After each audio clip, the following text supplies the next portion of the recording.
Welcome to the podcast. My name is Father Bill W. I'm an Episcopal priest in long-term recovery.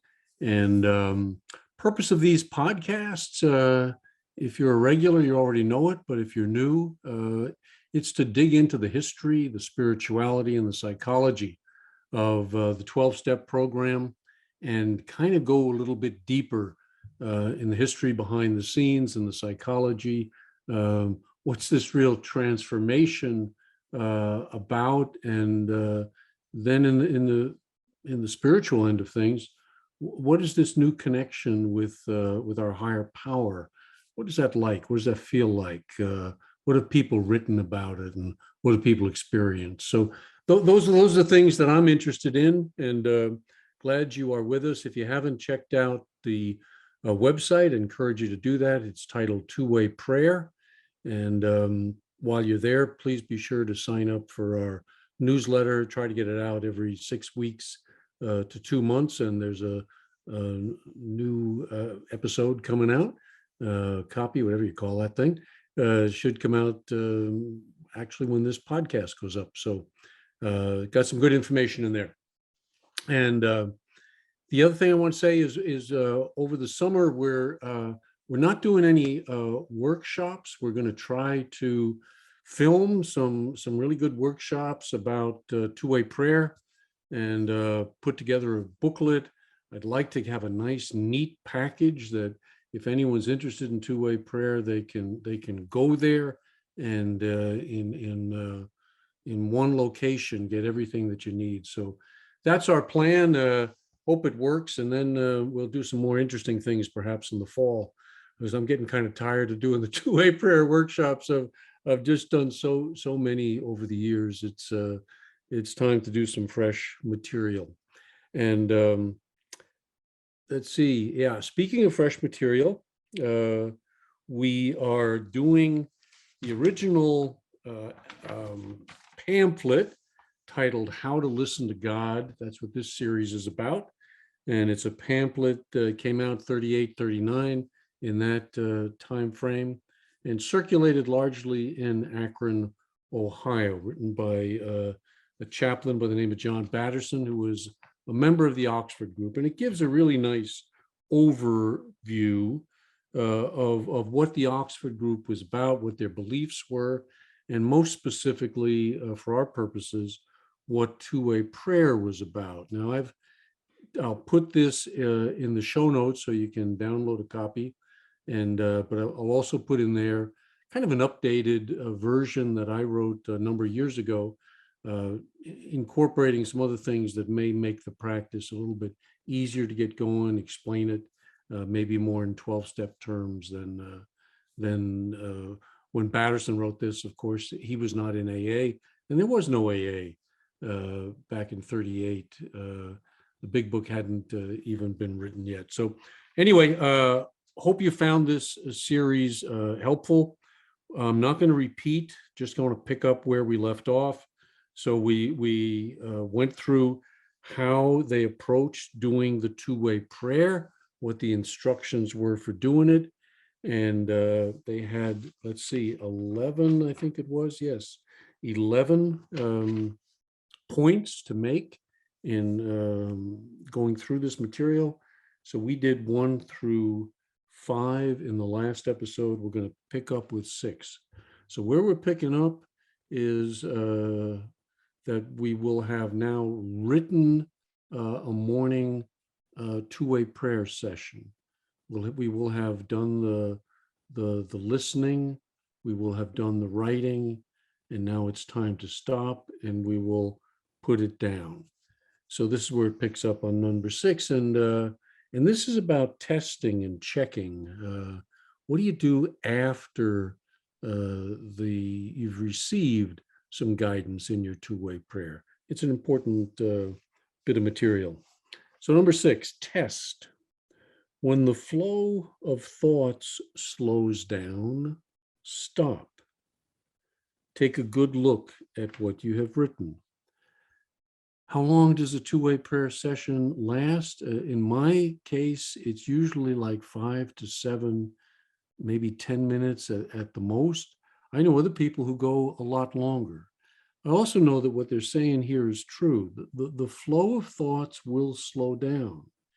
It's like you've received about all you can absorb. Maybe that's why more people get longer sessions than I do. I guess my brain can only take so much. But after about 7-10 minutes, I feel it's time to stop. Take a good look at what you've written. And this is very important. It's even bolded in the pamphlet. Not every thought we have comes from God. And not every thought you will have written down will have come from God. So we need to test our thoughts. Here's where the written record helps us to be able to look at them. First test, are these thoughts completely honest, pure, unselfish, and loving? So there are the four absolutes, and not going to go into those again in this episode. I've done a number of series on them. Invite you to check that out. But that's the first thing you're going to do is you're going to reread what you've just written. And if you see anything that isn't honest, pure, unselfish, or loving, you can disregard it.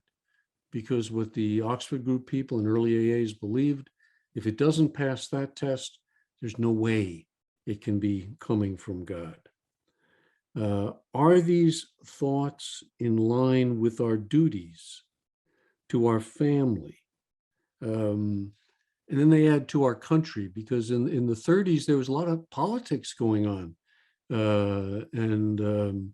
So they wanted to be sure that you weren't being led astray in some ways. So I don't think maybe that's quite as applicable today, but certainly are the thoughts in line with our duties. If one example, if you're married and a mother or father of 4 or 5 kids, and your guidance is move to India and leave a note, it's probably not coming from God. You may want to do that, but it's an ego thought, because we do have duties, we do have responsibilities, and the guidance should work within those frameworks. It's not to say it can't lead you over time in new directions. But I certainly wouldn't immediately go book passage to India or Australia or something. Are they in line with our teachings found in our spiritual literature? And I'm glad it didn't say the Bible, because the Oxford Group was, though it was Christian, by the 30s, it's starting to reach other people and in other faith traditions. And as it went on into the 40s and 50s, even more so, Muslims, Hindus, non-religious people, all were able to kind of come together around this rather simple set of directions. I mean, every faith tradition is going to encourage honesty, some kinds of purity, unselfishness, and love. I mean, that's going to be the basis of them. So it should fit within the religious framework that you were raised with, not in a doctrinal kind of way, I don't think, but the overall message of your faith. So that's how you're going to test them. And then they have a process called checking. So this is number 7, check. When in doubt, and when it is important, and don't read over that one too quickly. When in doubt and when it's important, what does another person who is living two-way prayer think about this thought or action? So I'm not going to bring all of my writings, everything that I write, I'm going to call up somebody and say, hey, is this from God or is this from me? But if it's important, and if I'm going to be asked to act on it, and I have some questions about its authenticity, is, and that's when I'm going to follow through on this checking piece. It says more light comes in through two windows than one. Someone else who also wants God's plan for our lives may help us to see more clearly. There's an example that Wilson gives in the literature where he's doing his two-way prayer, and he's been offered a job at Towns Hospital as a paid counselor. And in his writing one morning, what comes up? The laborer deserves his pay. And well, my God, scripture's coming here. Is that how better can you get with your guidance? You know, straight out of the big book, the good book. And he takes this to a group of friends who are also listening in their two-way prayer process, which was the standard back in the early days. And they talk to him and they say, wait a minute, we've got some real concerns about this and about what it will do to the program we're trying to get going here. So not every thought, even a very, very holy thought might be the ego slipping itself in. So this is where the checking part comes into play. Talk over together what you have written. Many people do this. They tell each other what guidance has come. And while I've said and believed that this is an individual practice, and I did it by myself for 10 years without sharing it with anybody, there is great benefit in sharing this with someone else who is doing two-way prayer. So if you can find that person or teach that person how to do the practice, then you can both look at the writings that come, and you're going to find that both of you will benefit from one another's writings as well. So this is called being a prayer partner. And I've got some information under the resources on the two-way prayer website that will address this, give you some advice for how you go about forming this kind of relationship, maintaining this kind of a relationship. And it's really helpful. I did this with a man who I knew well in the program, taught him how to do two-way prayer. And then we began once a week getting together and sharing our writings. Very, very beneficial, very beneficial. It says this is, excuse me, this is the secret of unity. There are always three sides to every question: your side, my side, and the right side. So it's not the other person is going to say, well, this is wrong or this is right, but together you'll come to see and know, I believe, what is God's will in this decision or guidance that you've received. Guidance shows us which is the right side, not who is right, but what is right. And just an aside, there's a popular saying, in 12-step, I'm going to do the next right thing. And at one level, the interpretation of that can be I'm not going to do anything that's bad, wrong, dangerous. I'm going to do the next right thing. But they meant more than that. They really meant I'm going to do the next guided thing, which is really ultimately the only right thing in a situation, particularly where I'm trying to discern, as Dr. Bob once said, between two things that are right. It's easy to choose between what's right and what's wrong. You do what's right, okay? But if I've got this is right and this other course of action is also right, that's when guidance is truly needed. And it can be some very simple things, some very easy decisions that as this God consciousness within me grows, I am starting to feel uh, led in a particular direction and away from another direction. And as you become more and more sensitive to this over time, you will know whether this is the right food for you to be eating. This is the right person for you to be calling. This is the right thing for you to be doing. And then it says to obey, number 8. Carry out the thoughts that have come.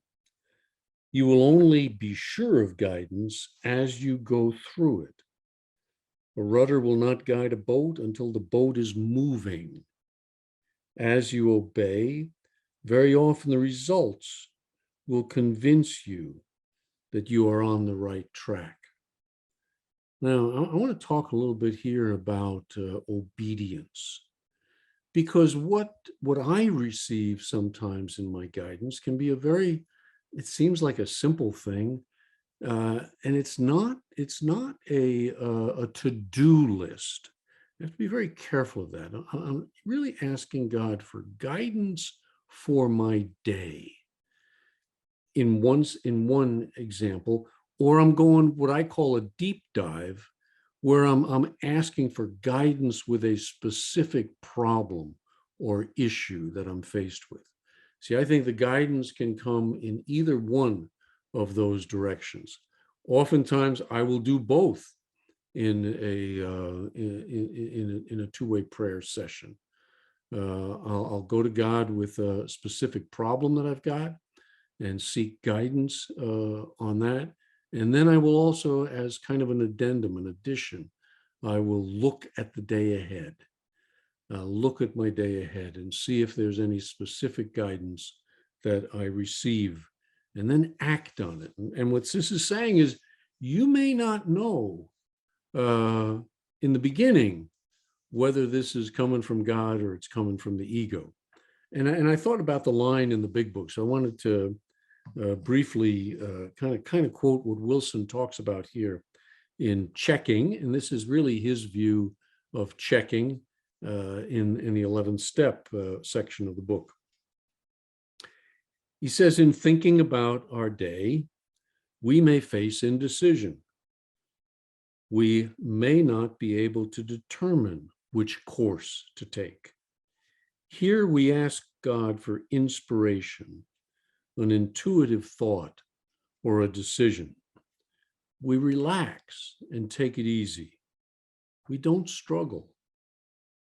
We're often surprised how the right answers come after we have tried this for a while. What used to be the hunch or the occasional inspiration gradually becomes a working part of the mind. Being still inexperienced and just making conscious contact with God, it is not probable that we're going to be inspired at all times. We might pay for this presumption in all sorts of absurd actions and ideas.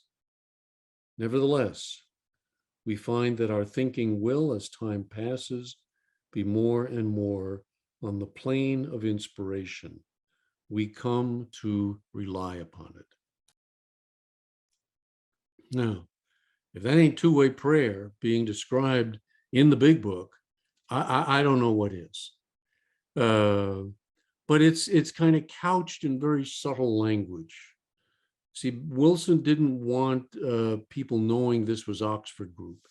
And if he said Oxford Group, if he said, that what we're doing here is listening for God's guidance, acting on it in our in our lives, living by honesty, purity, unselfishness, and love, people would know it's Oxford Group, and he didn't want that. So you have to, once you know the history, you can then go back and the literature will come alive for you, I hope, as it did for me, in a wholly and different way. So being still in experience and just making conscious contact with God, it's not probable we're going to be inspired at all times. And we might pay for this presumption in all sorts of foolish ways. So my classic description here, and some of you guys may have heard this before, but gosh, I don't know, maybe 15 years into it, 10, I forget. But I'm home. I'm doing my two-way prayer. My family has gone on a trip to Dallas. My wife, the 3 kids are gone. And I get this thought. And I'm writing it, and I wrote it down. And the thought was, plant a tree. Well, it was the weirdest thought I had, but for some reason I was feeling quite obedient that day. And well, the instructions in the pamphlet were to write things down. So I wrote it down. If I think it's a little crazy thought, ego thought, I sometimes put it in parentheses, and I put this one in parentheses because I'm sure this wasn't from God, but I wrote it and finished up my thing with some guidance for the day. And then I went back and I read it, which is what the instructions are to do. Read it after you're done. And for some reason, plant a tree jumped out at me in a way, and they called these, they had a word for this, luminative thoughts. There was a light around them. And Carl Jung, when he talks about dream interpretation, he also speaks about luminative thoughts. You might think a dream character represents this or that or the other thing. Might be 4 or 5 things or individuals or ideas that it could represent. You write those down, and then you look back at your list, and you look at the 5, and 1 jumps out at you. You see? And that's what happened to me this morning. It jumped out at me. Plant a tree. Stupid thing. And you know what I said to myself? Not out loud. All right. But what I said was, I feel very foolish acting on this guidance. And then the thought came, Bill, it would be good for you to be a little foolish. You're very organized. You're very methodical. You're very calculating. You're not very free. Go plant a tree. I took it to heart. I had nothing else to do that morning. So I go to the nursery. I buy a dumb-looking little tree that's half alive. It's 75% off, I think it was. I do like a bargain. And and I buy it. And how am I feeling driving to the nursery? How am I feeling? I'm feeling two things. I'm feeling stupid, to be doing this crazy thing. But then I'm feeling something else. I'm feeling obedient. And for an alcoholic or an addict to be living a life of obedience to the divine, all right? There's a lot to be said for that, guys, a lot to be said for it. And so I bought the tree, I bring it home, I plant it. By this time, I'm getting rather attached to this tree. And I plant it smack dab in the middle of my backyard. All right. And I watched it over the years. And we lived in that house maybe another 15, 18, 20 years. I can't remember. But I tell you this, every time I looked out the window and every time I saw that tree, I felt my obedience. It was my obedience tree. So what may have been a foolish thought turned out, at least in my life, and in this instance, I believe, to be a guided thought.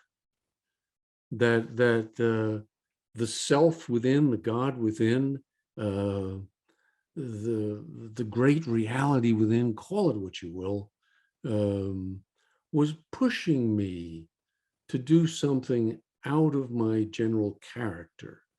And in doing that, I was going to have an experience of something beyond my normal ego mind itself. Hope that makes sense. As you obey, very often the results will convince you that you're on the right track. Right? Number 9, blocks. What if I don't seem to get any definite thoughts? Goes on to say, guidance is as freely available as the air we breathe. If I'm not receiving thoughts when I listen, the fault is not God's. Usually, it is because there is something I will not do. Underline. Now, I want to pause on this one because it's important. You get guidance, it passes the test. Let's say you have 6 or 7 things that you've been asked to do that day, and you do one of them. All right? 5 or 6 of them, did I just forget? Or are there 1 or 2 of those there that I simply will not do? Pay attention to that. You're going to meet resistance in this process. You know? Now it's going to give us some very clear instructions as to what to do with that resistance. But it's also going to go a little bit deeper into what else might be going on. Why is the guidance not there? Why is it drying up? Sometimes it's more intense. Sometimes the voice is more present. Sometimes I'm able to tune in, as we said in the last episode, much, much better than before, than I am today. What's going on? There's something wrong. Here's another thing to check. There's something wrong in my life that I will not face and make right. So the ego is running the show. The ego is large and in charge, all right? And it's not God who is large and in charge. And I'm not being obedient. I'm being manipulative. I'm going to God asking for maybe good things rather than guidance. Because if God is really telling me to do these 5 or 6 things, I would be wise to be about my Father's business, as they say, to go ahead and do them, and to do them in a spirit of obedience. And this is living that 4th dimension life, you know, and it's going to take on a different quality than your life had before. It's one of the promises.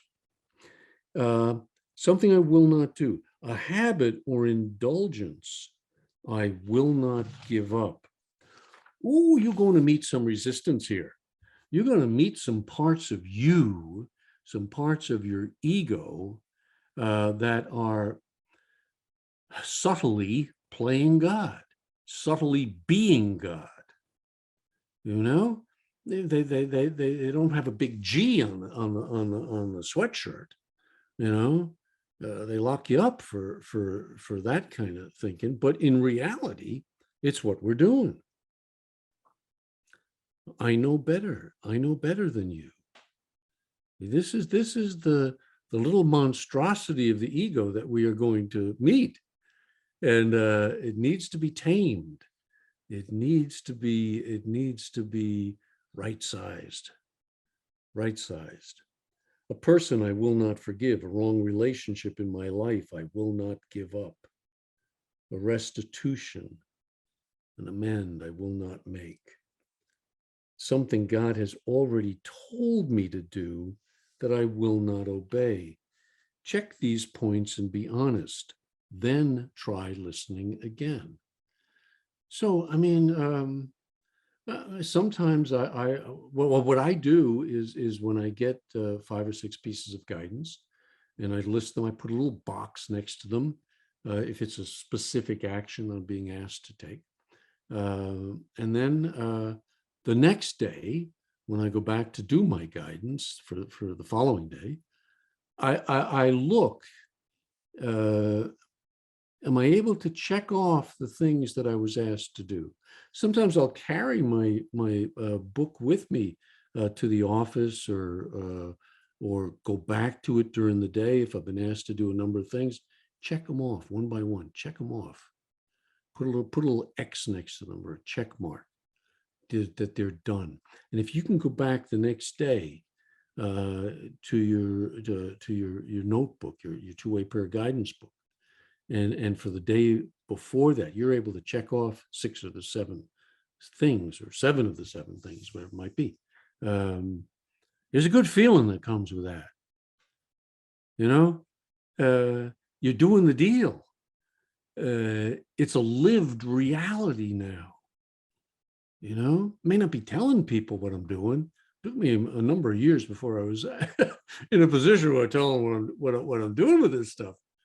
But I was telling myself this, and that's the more important part, much more important. Check these points and be honest, then try listening again. So what they're saying is, if these things are coming up in your life, don't expect the guidance to be flowing. These are going to create blockages to the guidance, to the experience of God. The guidance will dry up. But if I can get myself into the habit of living a day at a time, going to my prayer in the morning, seeking God's guidance for the day ahead, on awakening, let us think about the 24 hours ahead. We consider our plans for the day. Ask God to direct our thinking. You know the part. That's what it's talking about. That I'm establishing a new relationship with the great reality. And the great reality is in charge. Number 10, mistakes. Supposing I make a mistake and do something in the name of God that isn't right. Of course, we make mistakes. We are human with many faults. However, God will always honor our sincerity. Be honest about it. I screwed up yesterday. God, I didn't do my guidance yesterday. I'm sorry. I'll do it today. And then I'll go back oftentimes and do the things I was asked to do yesterday. Cleaning up the wreckage of the past, including last Wednesday or Thursday, when ego was in charge, and I was not, or doing God's will was not number one in my life. So you're going to make mistakes. 30 years, again, I'm doing this practice for 30 years. Never once have I been yelled at. That's amazing. No other relationship in my life have I not been yelled at by the people who have to live with me, but never this one. This voice is really different. This voice is always pushing me, pulling me, encouraging me, prompting me forward. Okay, you didn't listen yesterday. You didn't do yesterday. Are you willing to do today? I mean, if you really want to have an experience of the 24-hour-a-day life, two-way prayer will bring that reality to your life in a wholly new manner.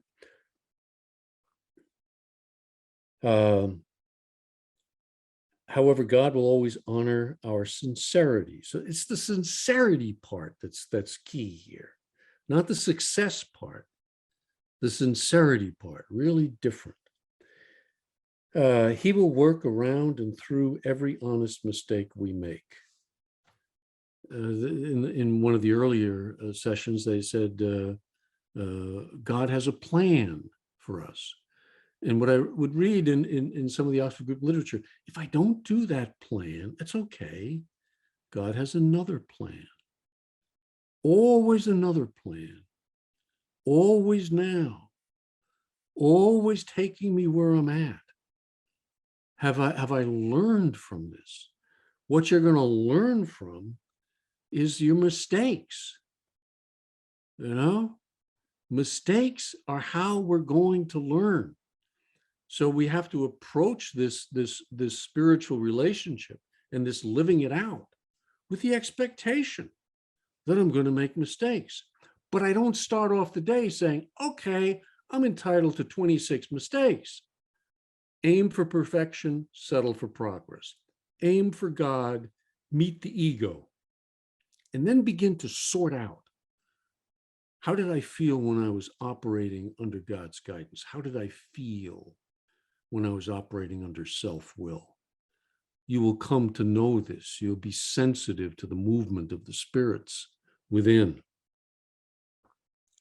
Sometimes when we do obey God, someone else may not like it or agree with it. So when there is opposition, it doesn't always mean you have made a mistake. It can mean that the other person doesn't want to know or to do what is right. Now, I've read a little further about this in Oxford group literature, and they were not into, well, how do I say this? They were into group conscience, yes, but their final decision making was not based on group conscience, not for the individual. They reserved that. I will check it out with other people. I will check it out with the group. But in the end, in the final analysis, they came down on, it's really between you and God. Now that's different. Of course, we don't bring our group decisions are for the whole group. You know, I don't live my life on the basis of what my AA group thinks I should do. But we do make that decision on the basis of what we should do. That's where group conscience comes. But as it affects the individual, there was a high priority on your relationship to God. In the final analysis, you're gonna go with what your guidance is. Now, if everybody's telling you it ain't that, you better listen damn hard, and you better be pretty damn sure that this is God's guidance that you're receiving, because again, the ego can fool us. Supposing I fail to do something that I've been told and the opportunity to do it passes, there's only one thing to do: put it right with God. Tell him you're sorry. Ask him to forgive you. Then accept his forgiveness. They underline that one in the pamphlet. Accept his forgiveness. You know, when I won't accept God's forgiveness, when I won't forgive myself, that's when I'm playing God in the worst manner possible. So the acceptance of forgiveness, and then begin again. Begin again. You start every day, every 24 hours is new. You can start your day over again too. If by 9 o'clock you just made it in the morning, you've made such a mess of the thing, you need to start this day over. Well, have a little quiet time, do some two-way prayer, and start it over. God is our Father. He is not an impersonal computer. He understands us far better than we do. When our kids make a mistake, 3, 5, 7 years old, what are you going to do? Hopefully, you know, you're going to forgive them. Maybe you're going to laugh at them. You know, I think God has a very good sense of humor. I think he spends a lot of time laughing, but taking delight in the mistakes of his children. And may have a dark side too. I'm not beyond that. Maybe that's why he takes such delight in Alcoholics and Addicts, because we screw things up royally, and God takes great delight in watching us, maybe in particular, try to get it right, try to do it right this time. Results. Number 11, we never know what swimming is like until we get down into the water and try. We'll never know what this two-way prayer is like until we sincerely try it. Every person who has tried this honestly finds a wisdom not their own, comes into their minds, and that a power greater than human power begins to operate in their lives. It is an endless adventure. The great reality is within. Where is God? Within my own mind. Within my own mind. But that mind has to be separated. It has to be, this is God operating through my mind, or this is inflated ego taking over my mind. This is a shadow part of me running my life. Ernie Larson, AA speaker from many, many years back in Minnesota, had a marvelous expression. He said, "Who's driving the bus?" I loved that. And pause when agitated and ask yourself that question. Who's driving the bus? Is it God driving the bus? Or is it Bill driving the bus?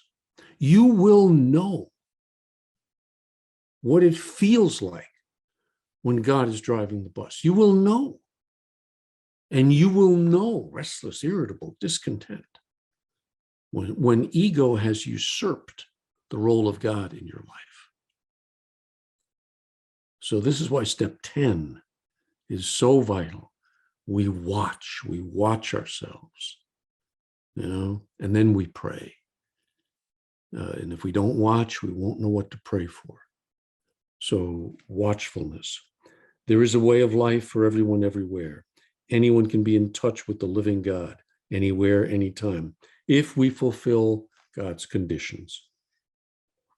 When man listens, this is a quote actually from Bookman, when man listens, God speaks. When man obeys, God acts. This is the law of prayer. God's plan for the world goes forward through the lives of ordinary people who are willing to be governed by him.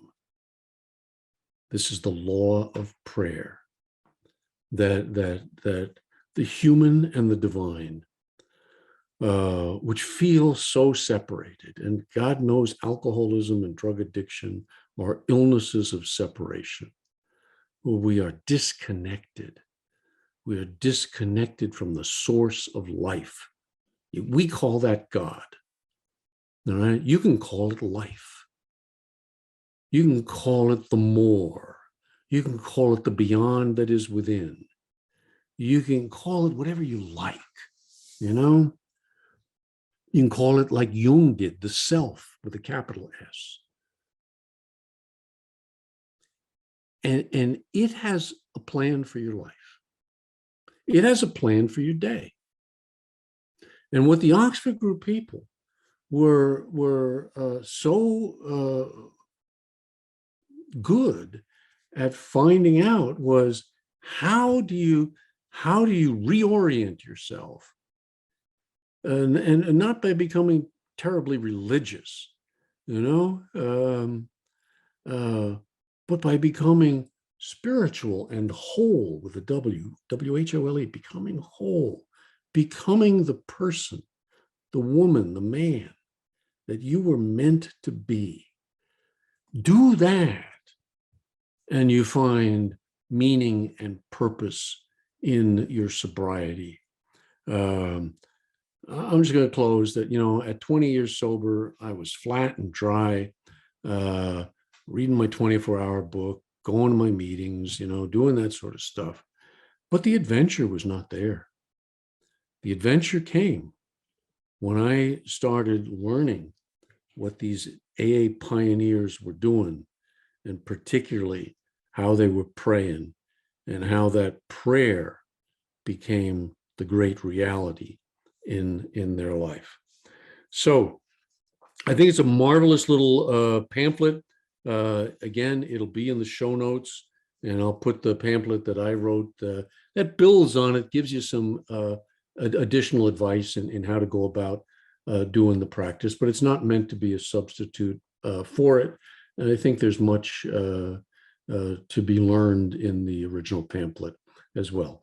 So once again, thank you for listening. Go over to YouTube if you get a chance. Go to the Two-Way Prayer channel. We are up and running. I'm rather embarrassed that we only have like 6 views and 10 views. So help my poor little ego and check that you like it. All right. So hope this series was helpful. Thank you for listening. Thank you for coming by. God bless. And do keep coming back.